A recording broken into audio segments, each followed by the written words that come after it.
جيت منين يا ماما؟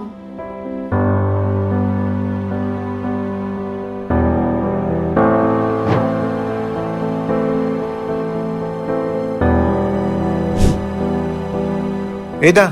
ايه اللي انتوا بتعملوه ده؟ اياكم تلعبوا اللعبة دي تاني، كده عيب.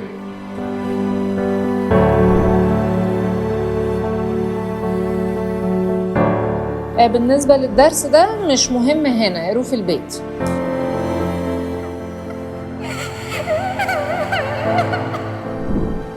ماما انا جاتلي الدورة الشهرية، اعمل ايه؟ استعملي دي وخلي بالك انت خلاص كده كبرتي، ما بقيتيش صغيرة.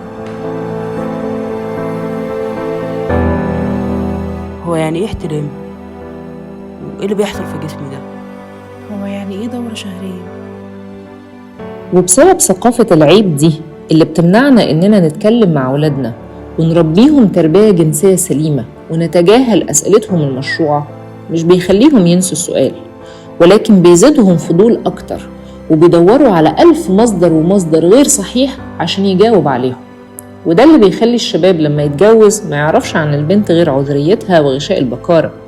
التربية الجنسية مش مجرد معلومات عن الحياة الجنسية أو الأعضاء التناسلية بنديها مرة واحدة بس ونقول خلاص مهمتي انتهت. لا، التربية الجنسية هي عملية مستمرة طول الحياة وبتتم بشكل تدريجي وتشمل الإطار القيمي والأخلاقي المرتبط بالجنس، وهي حق لأولادنا لأنها بتمدهم بالمعلومات والمهارات اللي بتساعدهم إنهم يكونوا فاعلين في حياتهم بدل من كونهم مفعول به.